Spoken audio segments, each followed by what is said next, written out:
so we're just going to get nice and close together. And ideally, we'll have to have another row behind that back row.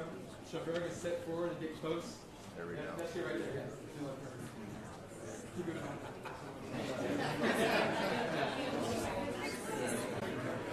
Can you get out of the row behind?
Otherwise, you'd be helping me out.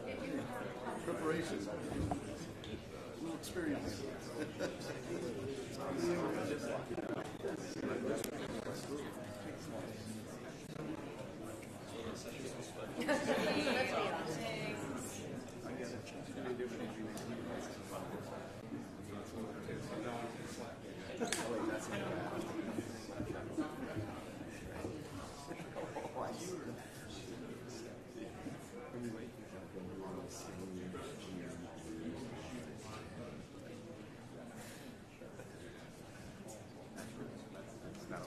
Can you see everyone? Everyone in there? Right.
Right there in Bloomsbury.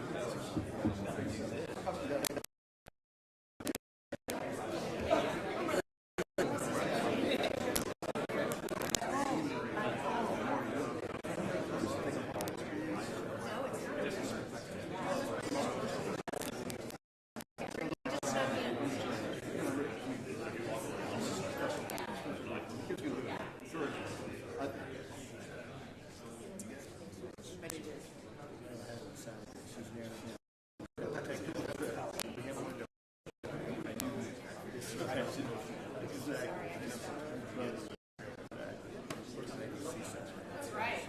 I saw you over there skating. I'm like, he should be in the picture.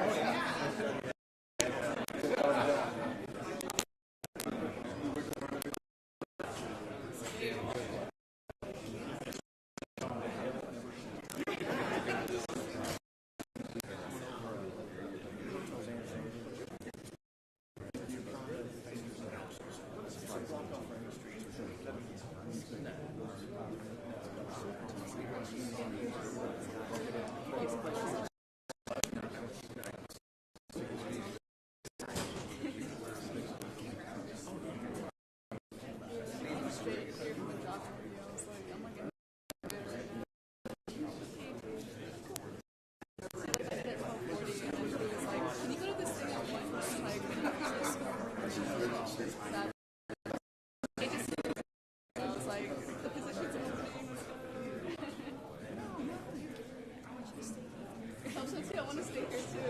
I think regardless I'd stay here, but it's also like, yeah, it's part-time, but it's also like, it'll be nice to like freelance on the side.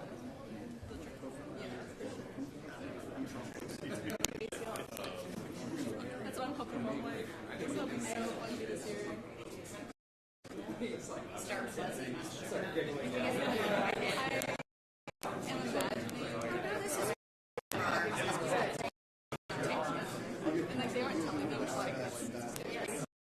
Not that I'm not living my own. Somebody else's are refreshing. You know? Renee was telling me, she was like, I was telling Deborah and the rest of the team video a little more than me, and I was like,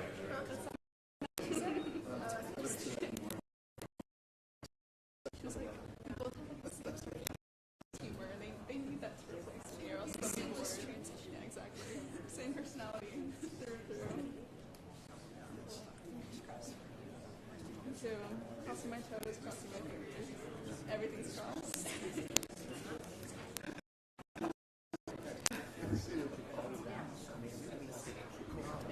you going to end up going to Omaha if they make it? Oh, God. You're really good for someone who doesn't like it.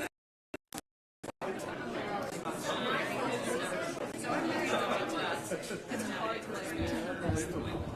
like. Yeah, it's good.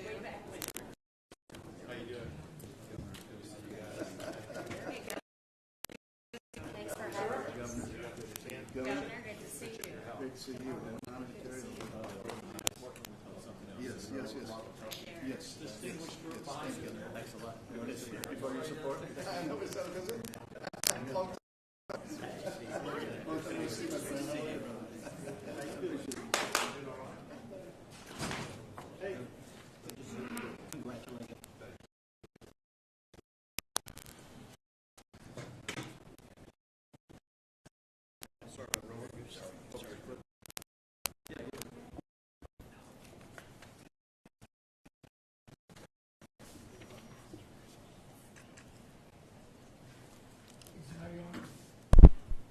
I'm sorry?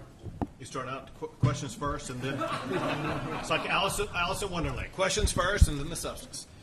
Listen, I want to start out by once again thanking both Lieutenant Governor Patrick and Speaker Burrows for their remarkable leadership, their vision, their execution, the way they've been able to get things done this session, especially as it concerns doing even more to keep Texas the best business climate in the entire country. Also want to thank people who are at the table with us here today, which includes Jim Lee, who's the CEO of the new Texas Stock Exchange, and Glenn Hammer, who is the head of the Texas Association of Business. Behind me is a long list of some of the most prominent business leaders and people who are activists in this area, including people inside the state, outside the state. One person we have from outside the state with us to show you how important this moment is. We have the CEO from the Intercontinental Exchange with us here today. To set this up in a way, this week happens to be Economic Development Week in the state of Texas. Today we're about to put a punctuation point on that important week. Texas is widely recognized across the country, candidly across the world, as the #1 state in the country for doing business. Texas ranks #1 for the most new jobs. CEOs have ranked Texas as the best state for doing business for 21 years in a row. Texas is ranked as having the best business climate in the United States. And Texas has won the national championship for economic development for 13 years in a row. The national championship trophies adorn the wall on that side of the room that's blocked by my staff right now. I'll tell you this.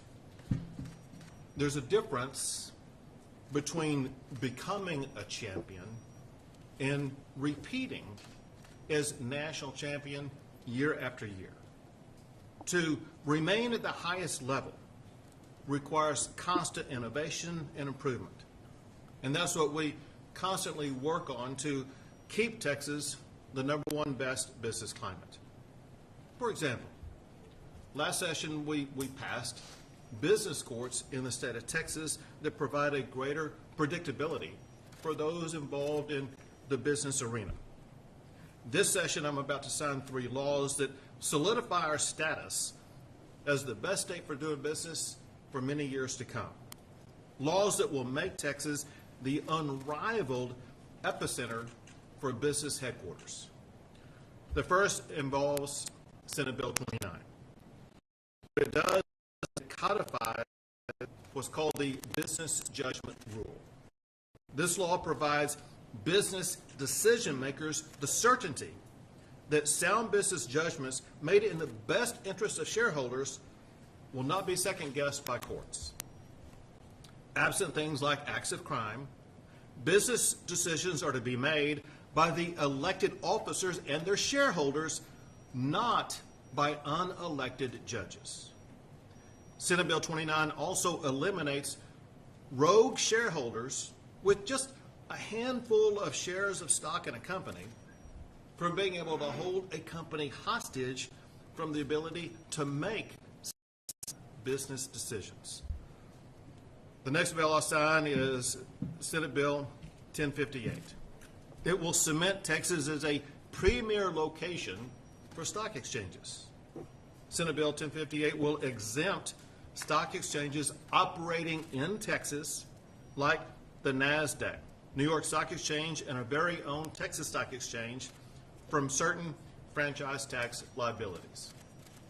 Last, and tied into all this, is the extension of our collective disdain in Texas for any type of tax. We dislike it so much that we made the income tax unconstitutional. We made a wealth tax unconstitutional. We made a real estate transaction unconstitutional. We are making a capital gains tax unconstitutional. To help you understand the real world application of what that means, in the lifetime of everybody in this room, to be any of those taxes in the state of Texas, because it would require 2/3 vote to get it. And that's not happening in the lifetime of anybody here. But it's applicable today because we add today to those House Joint Resolution 4, making unconstitutional a transactions tax, patient tax. There's also the additional benefit of protecting retirement accounts transactions taxes.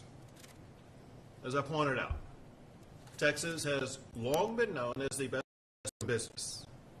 We are now fast becoming the best state in America for stock exchange? I'll pass it to Lieutenant Governor Davenport.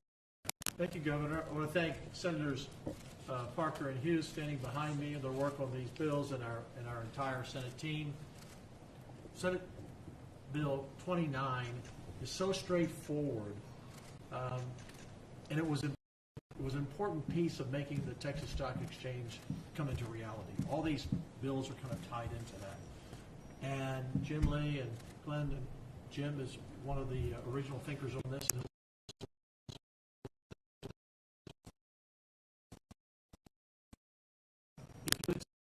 Texas own stock exchange. And people have said, well, what do you mean? How's that going to happen? It's because in Texas, we are big and we are bold. And we take on challenges, and we're doing that.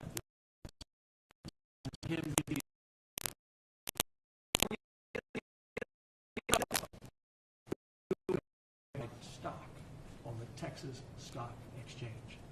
And everyone, everywhere will. So I just think it's a great day. When I think of Texas, you know, as a kid, I saw the movie Giant. You know, I grew up and man, things big in Texas. You know, we are, and we're doing things bigger and better than ever. It's all Texas. It's all. Look, I first want to say I'm very excited about where we are in landing a very historic, optimistic session. Working with the governor, the lieutenant governor, and especially the members of the House and Senate in you.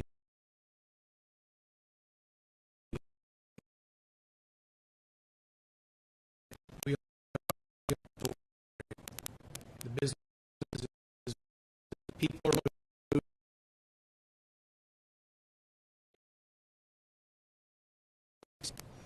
If we do not sit there and think forward about what we can do to continue to attract and retain new businesses and get them coming here, we will no longer be where we need to be. These bills today, in my opinion, make Texas the most competitive state for stock exchange and bringing big business here to Texas. I am very proud of the work that the House and the Senate and the governor have done to get these across the finish line, and I think this is a historic. And Mr. Speaker, just before I walked up here, we passed House Bill 9 already, which is one of the biggest tax cuts for small business, taking the personal property from $2,500 to $125,000.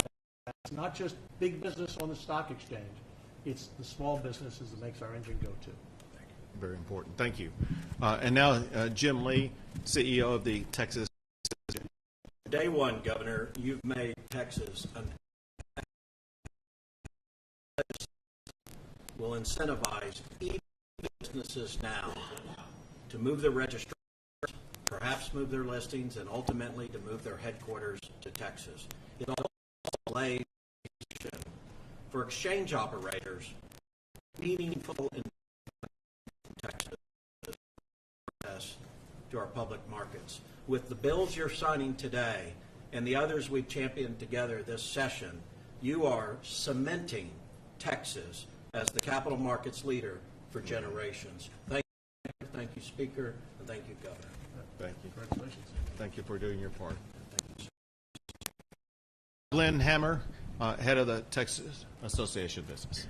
Well, Governor, it's an honor to be here during Economic Development Week, and I want to first start recognizing you as the undisputed unified champion of job creation in the United States of America.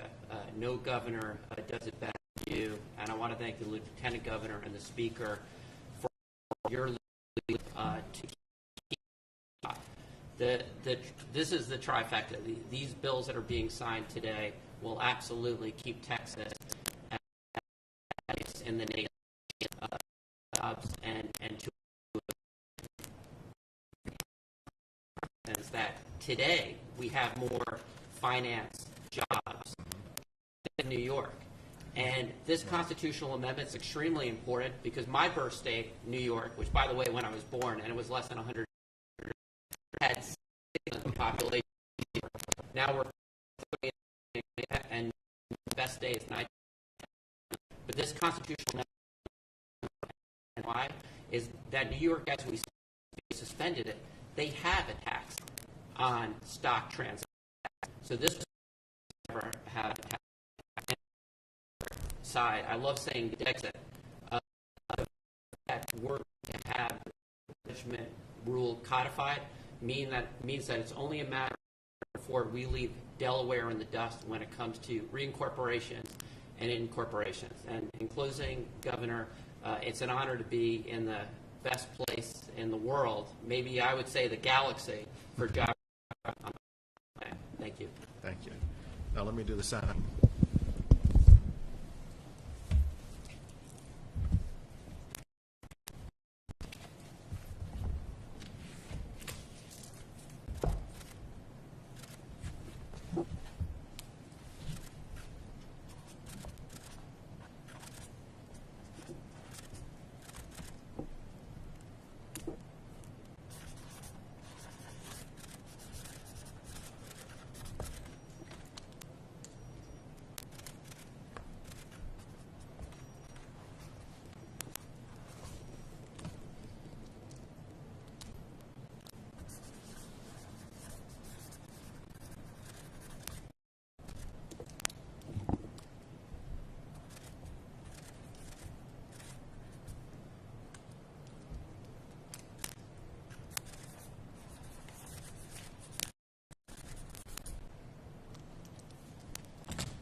With these laws, Texas is the reigning and undisputed national champion for doing business in the United States of America.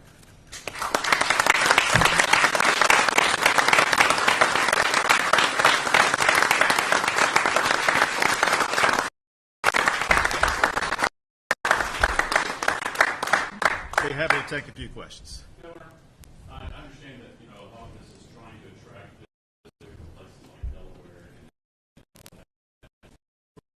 and really doesn't understand thinking that, corporation.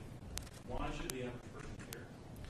Because what's important to the average person is to have a job to be able to go to work, a good paying job to go to work, a variety of economic opportunity, a thriving is business leaders, CEOs, who make those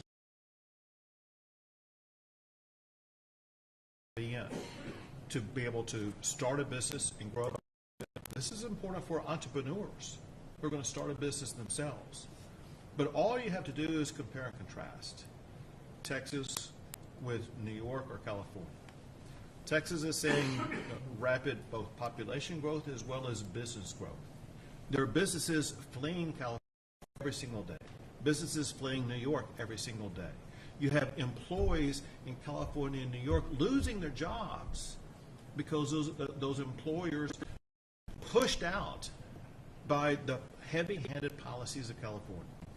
These policies, or these laws codify policies, attract job creators, and will ensure plentiful job opportunities to earn a great paycheck in the days to come. How confident are you that the speaker's agenda will make it the next bill and see the residents I'll come back to it in a second. I want to any people may have on topic. Off topic as usual, but it's fine. Governor, Texas was brought up. Still, over 2/3 of the Fortune 500 companies are incorporated in Delaware. What would your message be to them on a day like that? So we've seen Delaware actually respond to Texas. And what we observe is Delaware is grasping at straws, and that they are a system that has created the system of the future. What's happened in Delaware is a departure from the business judgment rule. What's happened in Delaware is the judges now are basically rewriting and reinterpreting the business judgment rule to be in Delaware. What we have in Texas, both from the laws that are signed as well as the course that we use, is the sense of stability and predictability in business of any state in the United States of America. Governor, the House just passed a business work bill that was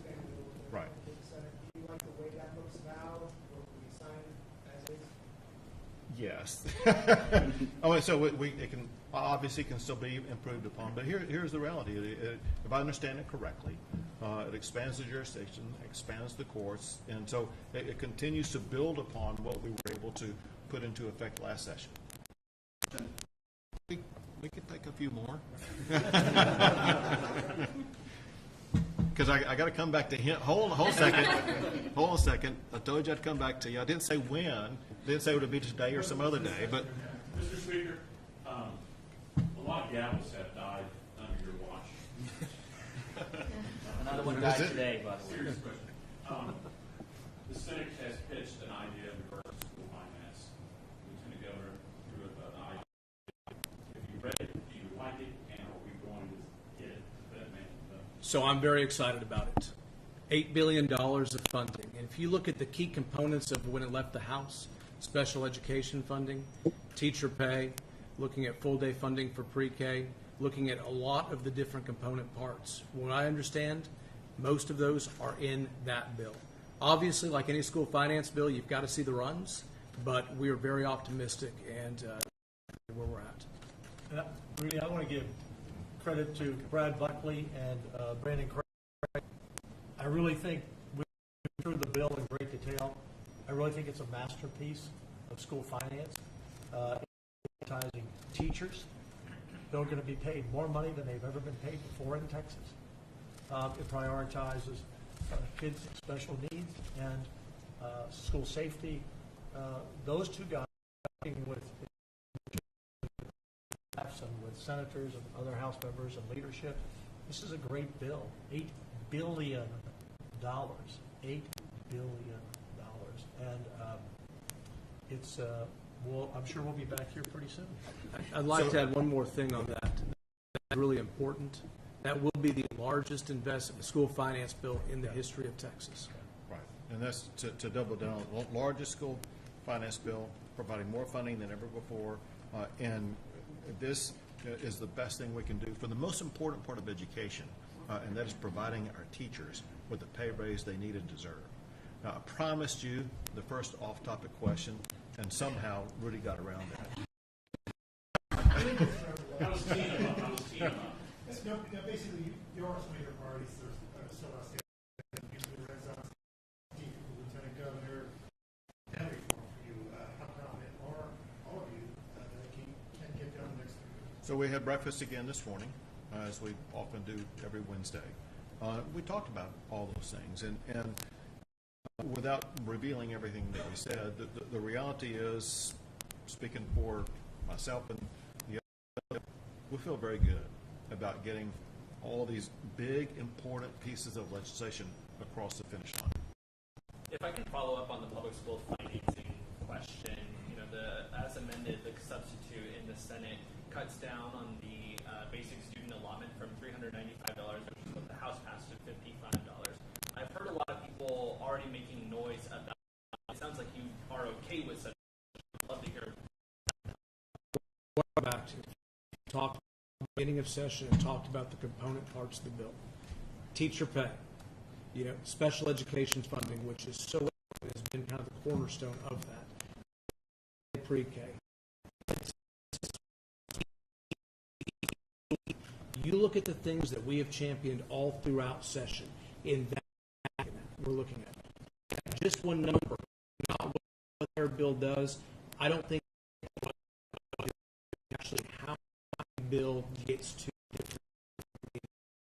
And so again, just amounts in dollars. This is real money to public education, and you look at the things that it does. We identified were very important. Very much.